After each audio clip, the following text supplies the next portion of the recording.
जय राधा माधव कुंज बिहार।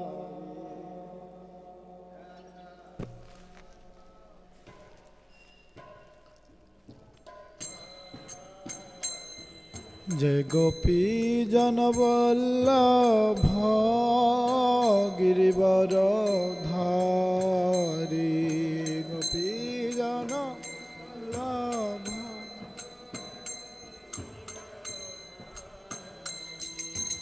यशोदानंदन ब्रज जन रंजन।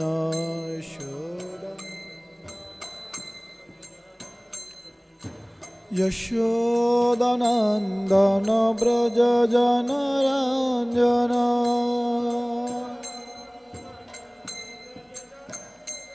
यमुना तीर वनचारी।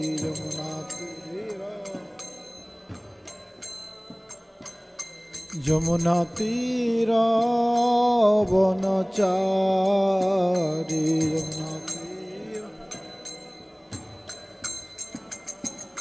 जय राधा माधव कुंज बिहारी।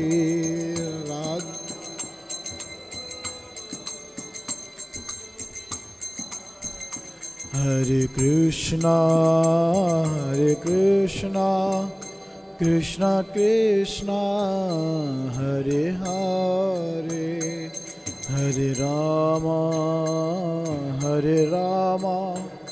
राम राम हरे हरे।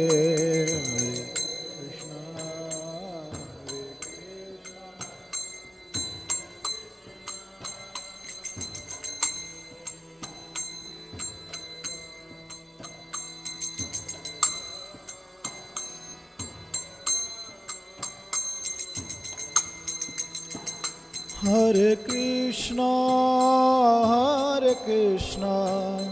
कृष्णा कृष्णा हरे हरे। हरे राम राम राम हरे हरे। हरे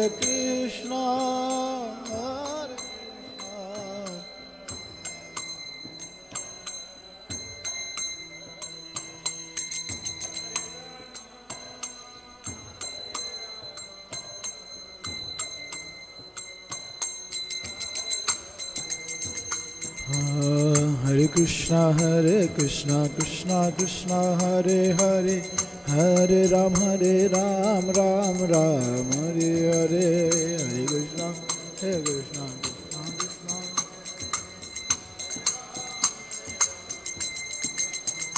जय राधा माधव सुंदर राधा माधव सुंदर राधे।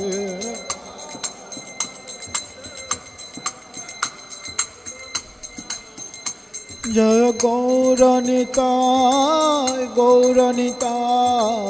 पंचतत्व जय पंचतत्व।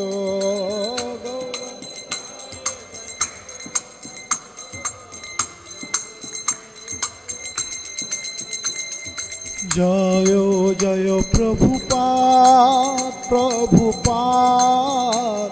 गुरुदेव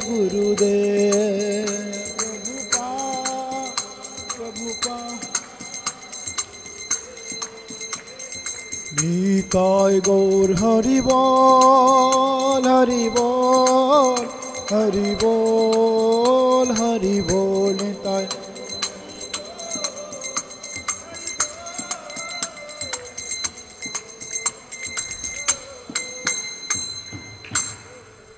श्री श्री गौरनिताय सुंदर पंचतत्व भगवान श्री श्री राधा माधव सुंदर श्री प्रभुपाद की जय। गौर ओम अज्ञानतिमिरान्धस्य ज्ञानाञ्जनशलाकया चक्षुरुन्मिलितं येन तस्मै श्रीगुरवे नमः। श्रीचैतन्यमनःभीष्टं स्थापितं येन भूतले स्वयं रूप कदा मायं ददाति स्वपदान्तिकं। वन्देऽहं श्रीगुरो श्रीयुतापदकमलं श्रीगुरून् वैष्णवांश्च श्रीरूपं साग्रजातं सहगणा रघुनाथान्वितं तं सजीवं साद्वैतं सावधूतं परिजनसहितं कृष्ण चैतन्यदेवं श्रीराधाकृष्णपादं सहगणा ललिता श्रीविशाखानितां स नमोऽयं विष्णुपादाय कृष्णपृष्ठाय भूतले श्रीमते जयपताका स्वामिनीति नामिने नमो आचार्यपादाय निताय कृपापदायिने गौरकथाधामदाय नगरग्रामतारिणे नमो विष्णुपादाय कृष्णपृष्ठाय भूतले श्रीमते भक्तिवेदान्त स्वामिनीति नामिने नमस्ते सरस्वती देव गौरवाणी प्रचारिणे निर्विशेष शून्यवादी पाश्चात्यदेशतारिणे जय श्री कृष्ण चैतन्य प्रभु नित्यानंद श्री अद्वैत गदाधर श्रीवासादि गौर भक्तवृंद हरे कृष्णा कृष्णा कृष्णा हरे हरे हरे राम राम राम हरे हरे शेष मंगलाचरण की जय। श्रीमद् भागवतम प्रथम स्कंद 18 अध्याय 33 নম্বর শ্লোক শ্লোক বোর্ডে লেখা আছে ধারাবাহিকভাবে আমরা শ্রবণ করছি।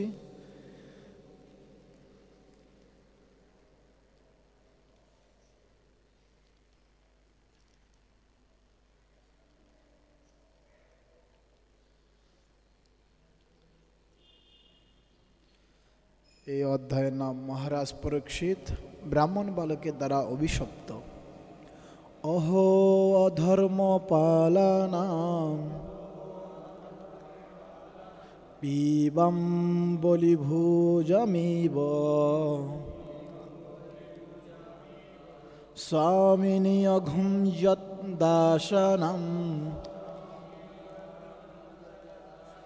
দর্পণম শুনম ইব অহো অধর্ম পালনম পিবম বলিভুজমিব স্বামিনী অঘম যদ্দাসনম দর্পণম শুনম ইব।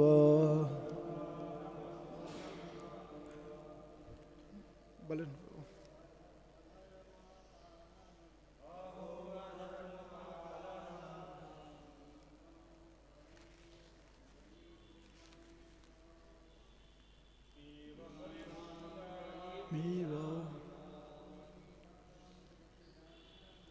স্বামিনী অঘম যদ্দাসন দর্পণম শুনামিব অহো অধর্ম পালনম পিবম বলিভুজমিব স্বামিনী অঘম যদ্দাসন দর্পণম শুনামিব।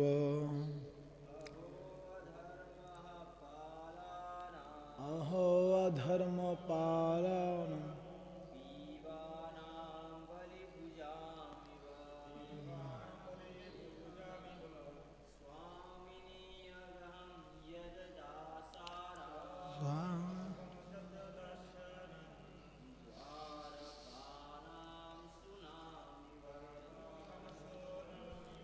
হরে কৃষ্ণ।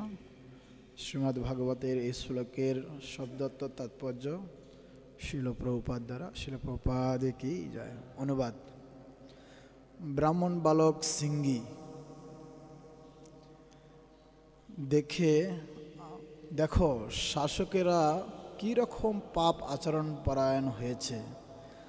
কাক এবং দ্বার রক্ষক কুকুরের সঙ্গে যাদের তুলনা হতে পারে, আজ কিনা তারাই প্রভুর প্রতি পাপ আচরণে প্রবৃত্ত হয়েছে।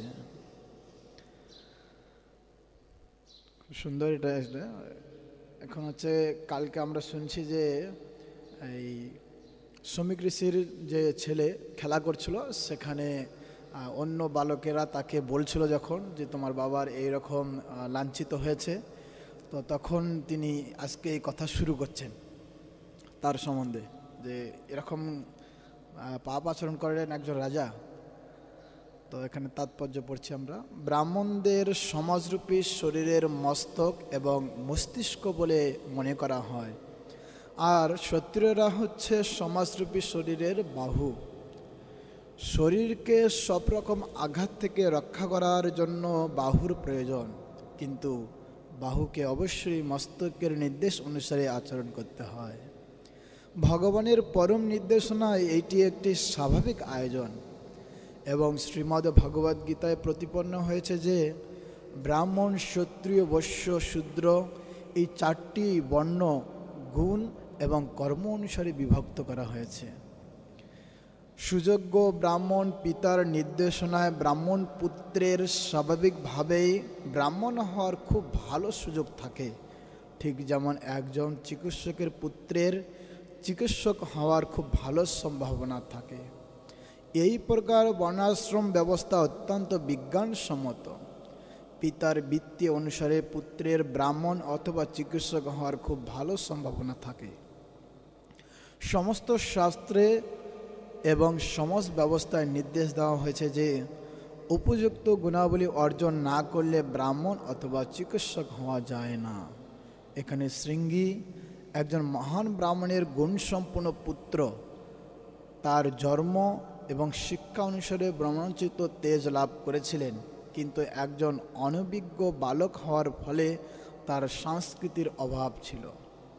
কলির প্রভাবে ব্রাহ্মণের পুত্র ব্রহ্মতেজের গর্ভে গর্বিত হয়ে অন্যায়ভাবে পরীক্ষিত মহারাজকে কাকের সঙ্গে এবং দ্বার রক্ষক কুকুরের সঙ্গে তিনি তুলনা করেছিলেন।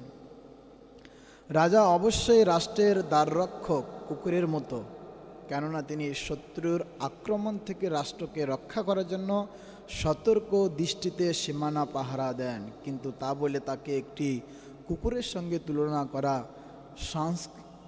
সংস্কৃতির অভাবের পরিচায়ক। এইভাবে সংস্কৃতির বিচার না করে জন্মের উপর গুরুত্ব দেওয়ার ফলে ব্রাহ্মণ্য শক্তির অবক্ষয় শুরু হয়। ব্রাহ্মণদের অধঃপতন শুরু হয় কলিযুগে, এবং ব্রাহ্মণেরা যেহেতু সমাজের মস্তক স্বরূপ, তাই সমাজের অন্য সমস্ত বর্ণেরও তার ফলে অধঃপতন শুরু হয়।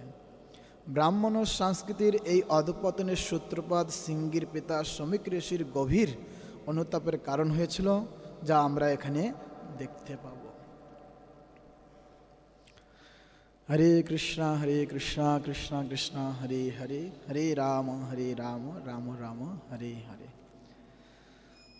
তো আজকে এখানে সেই শমিক ঋষির ছেলে সিঙ্গিমণি তিনি এখানে মন্তব্য করছেন, বিভিন্ন রকম শুরু করছেন, আরও কিছু মন্তব্য আছে পরপর। তো আজকের এই যে শ্লোকটা, সেখানে প্রভুপাদ সুন্দরভাবে বুঝিয়েছেন এই শ্লোকের পরিভাষাকে। সিঙ্গিমণি তিনি বলছেন যে রাজাকে একজন দ্বাররক্ষক কুকুরের সঙ্গে তুলনা করেছেন এবং কাকের সঙ্গে তুলনা করেছেন। তো কাকের কথাটা প্রভুপাদ এরকম বলেনি, কিন্তু কুকুরের কথাটা বলছে যে একজন রাজা অবশ্যই তিনি দ্বাররক্ষক কুকুরের মতোই তিনি, কেননা তিনি জনসাধারণকে সুন্দরভাবে সুষ্ঠুভাবে পরিচালনা করার জন্য এবং তার রাজ্যকে সুসম্পন্নভাবে পরিচালিত হওয়ার জন্য তিনি তার সীমানাকে একজন কুকুরের মতো দ্বাররক্ষক হয়ে থাকেন, কিন্তু সেটা শুধুমাত্র জনসাধারণের সেবার জন্য। সেই জন্য প্রভুপাদ বলছে তার জন্য, তাই বলে তাকে কুকুরের সঙ্গে কখনো বা কাকের সঙ্গে তুলনা করাটা উচিত নয়। হ্যাঁ, কিন্তু এই ব্রাহ্মণ বালক তিনি যদিও একজন, এখানে আরেকটা বলেছে যে প্রভুপাদ যদিও তিনি ব্রাহ্মণ বালক, আর ব্রাহ্মণ বালক হওয়ার ফলে স্বাভাবিকভাবেই তিনি এই ব্রাহ্মণোচিত কিছু গুণ এবং ব্রহ্মতেজ তিনি লাভ করেছিলেন। আর এটা খুব স্বাভাবিক একটা ব্যাপার থাকে যে এরকম ভগবদ্গীতার কথা প্রভুপাদ এখানে উল্লেখ করেছেন, চতুর্বর্ণ মায়া সিস্টেম গুণকর্ম বিভাজন, যে গুণ এবং কর্ম অনুসারে 4টা বর্ণ বিভক্ত করা হয়েছে। তো যেরকম ব্রাহ্মণের পুত্র, তো তিনি স্বাভাবিকভাবেই তার পিতার যে সমস্ত গুণগুলি অর্জন করার খুব ভালো সরলভাবে সুযোগ থাকে। তো প্রভুপাদ আরেকটু বোঝাচ্ছে যে এরকম একজন চিকিৎসক, সেই চিকিৎসকের যে পুত্র থাকবে তিনি কিন্তু চিকিৎসক হওয়ার খুব একটা ভালো সুযোগ থাকে তার কাছে খুব সহজেই।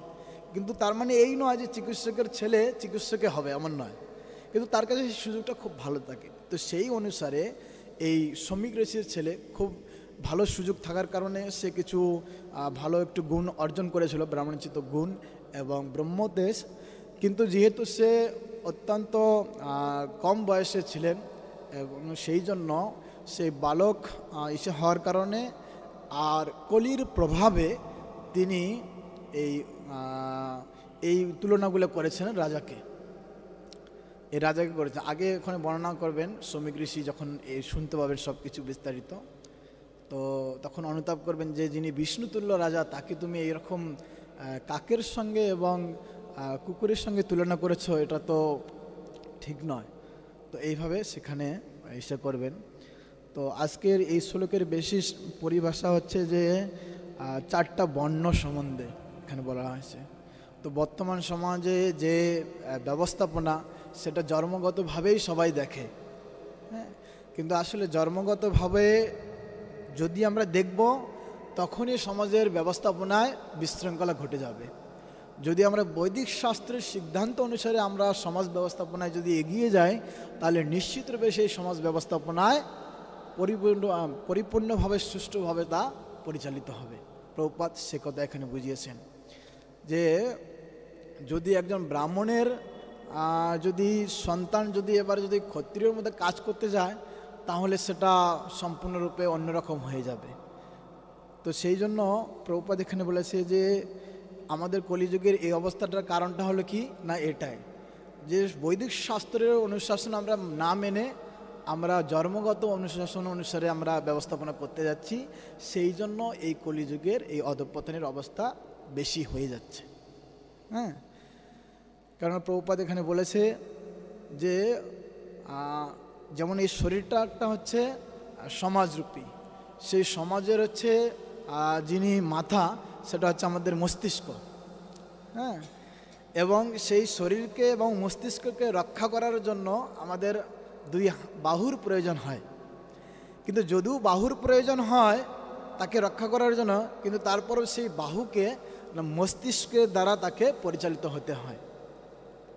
হ্যাঁ, তো এখন যখন সেই মস্তিষ্ক যখন কিছু অপব্যবহার করবে তখন বাকিগুলো তো স্বাভাবিকভাবেই অপব্যবহারে নিযুক্ত হয়ে যাবে। তো প্রভুপাদ এখানে সেটাই বলছে যে এই ব্রাহ্মণ বালক অনভিজ্ঞ হওয়ার ফলে তিনি এই রকম আচরণ করার ফলে কি হলো না, যেহেতু ব্রাহ্মণকে সমাজের মাতা হিসেবে দেখা হয়, তো যখন মাতায় যখন এরকম একটু গণ্ডগোল শুরু হয়ে গেছে, তো তারপর থেকে বাকি যেগুলো বর্ণ রয়েছে ক্ষত্রিয় বৈশ্য শূদ্র সেগুলো স্বাভাবিকভাবেই অধঃপতিত হয়ে যাবে। আর সেই জন্যই আজকে এই সমাজের এই অবস্থা হয়ে যাচ্ছে, যেহেতু ব্রাহ্মণ যে গুণাবলী সমাজে খুবই অভাব পড়ে হয়ে গেছে, সেই জন্য সমাজের যথাযথ ব্যবস্থাপনারও খুবই অভাব হয়ে গেছে।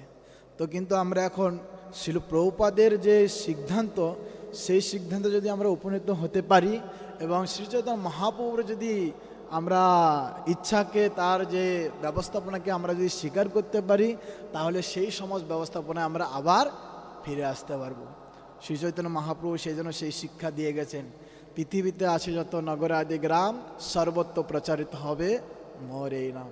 শ্রী চৈতন্য মহাপ্রভুর এই ভবিষ্যৎবাণীকে সম্পূর্ণরূপে একত্র হওয়ার যে একটা সুন্দর একটা সুযোগ, হরিকৃষ্ণ মহামন্ত্র জপ এবং কীর্তন করার মাধ্যমে আমরা সেই একত্রিত হয়ে আবার সেই সমাজ যে 4 বর্ণের ব্যবস্থাপনা তার মধ্যে আমরা খুব অনায়াসে ফিরে আসতে পারবো এবং সমাজ ব্যবস্থাপনা আরও অত্যন্ত সুন্দরভাবে পরিচালিত হতে পারবে। হরে Krishna Krishna Krishna Hare Hare Hare Ram Ram Ram Hare Hare. 1 minute 2 minute time আছে নাকি কারো কোনো? হ্যাঁ।